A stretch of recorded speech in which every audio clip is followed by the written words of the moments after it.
বিশুদ্ধ পানির ফিল্টার বিতরণ অনুষ্ঠানের সম্মানিত সভাপতি, উপস্থিত অত্র এলাকার মুরব্বিয়ান যুবক, আমি ধন্যবাদ জানাচ্ছি উক্ত অ্যাসোসিয়েশনকে তাদের সুন্দর উদ্যোগ গ্রহণ করার জন্য। আমি মনে করি আমাদের এই দেওয়ানবাজারের যারা প্রবাসী আছেন তারা সত্যিকারের দেশপ্রেমিক। তারা প্রবাসের সকল ব্যস্ততা, সকল কর্ম উদ্যোগের পাশাপাশি তারা দেশের জন্য, সমাজের জন্য, রাষ্ট্রের জন্য কাজ করে যাচ্ছেন। আপনারা জানেন বাংলাদেশে যখন 1971 সালে মুক্তিযুদ্ধ সংগঠিত হয়েছিল তখন আমাদের প্রবাসীরাই প্রথম এই দেশের মানুষকে অস্ত্র কেনার জন্য টাকা দিয়ে সাহায্য করেছিল। তারপর থেকে নিয়ে শুরু করে বাংলাদেশের যত প্রাকৃতিক দুর্যোগ, ঘূর্ণিঝড় সিডর থেকে শুরু করে প্রত্যেকটি দুর্যোগময় মুহূর্তে আমাদের প্রবাসীরা কিন্তু আমাদের পাশে দাঁড়িয়েছিলেন।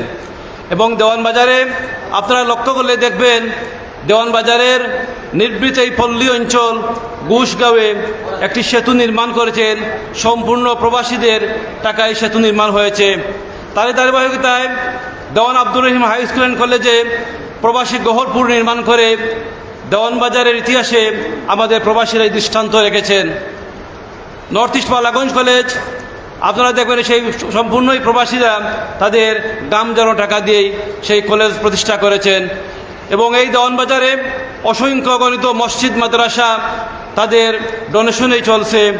আজকে তারই ধারাবাহিকতায় আমাদের প্রবাসীরা এই বিশুদ্ধ পানির ফিল্টার বিতরণ করে বিশুদ্ধ পানি পান করার যে সুযোগ করে দিয়েছেন তার নিঃসন্দেহে প্রশংসনীয়। আমি তাদের এই উদ্যোগকে স্বাগত জানাই এবং আগামী দিনে আমি আশাবাদী উক্ত প্রতিষ্ঠান দেওয়ানবাজারের যে কোনো উন্নয়নে, অবকাঠামোগত উন্নয়নে, দেওয়ানবাজারের যে কোনো প্রয়োজনে তারা আমাদের পাশে দাঁড়াবেন, আমাদেরকে সহযোগিতা করবেন। আমি তাদের অ্যাসোসিয়েশনের উত্তরোত্তর সাফল্য কামনা করে আমার বক্তব্য শেষ করছি। আসসালামু আলাইকুম।